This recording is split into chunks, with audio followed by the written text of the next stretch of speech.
Let's look at what's next in this series.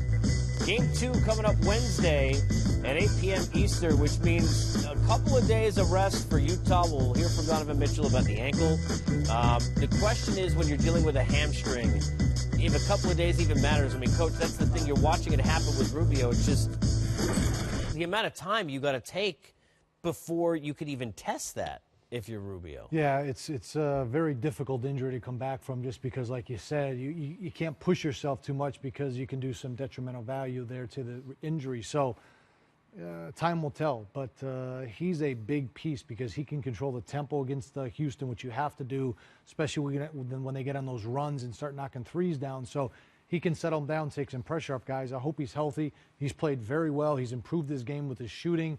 And I think he would be obviously a big boost for Utah. I just don't see it happening anytime soon. I mean, B-Wood, I know it's common sense, but when there's a talent discrepancy, you can't give them extra opportunities. And there's a number of stats that didn't go their way tonight, but the one that keeps standing out to me, if their assist-to-turnover ratio is 20 to 18, they're going to get swept, regardless of where they play.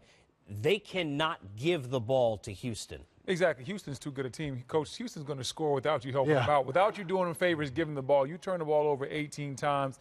They're going to be off and running, get out in transition, and that's just not beneficial for you, especially for setting up your defense. When you play against Houston, you need, like you said, slow the game down, get back, set your walls up defensively, and then figure out what you're going to do with the screen and roll. When you're turning the ball over, you're not allowing yourself a chance to set up defensively. That's a recipe for disaster. You know, from the Houston side of things, I mean, don't take away from what they accomplished tonight with their ability, because you saw Luke get back in and Bamute defensively and what he did. You didn't really even get that much out of Eric Gordon, but we saw P.J. Tucker and his influence. We always talk about the defense. When he's shot making and you're getting that from those guys, which is what they were getting in the first quarter, I mean, forget it. I mean, your only hope is to what? Try and slow down everybody else outside of the two and hope to outscore them. If you're getting what you got out of Tucker and Capella here in that first quarter, you're in trouble. Well, and Eric Gordon and Ryan Anderson.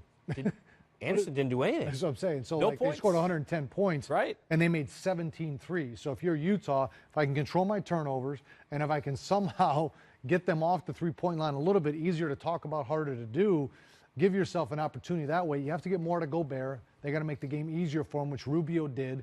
Hopefully Mitchell's ankle is better, but they're going to have to control tempo and get him off the line a little bit and get better production. We're going to see if Eric Gordon and Ryan Anderson and those guys start playing well. If they do, this 110 number is going to go up dramatically.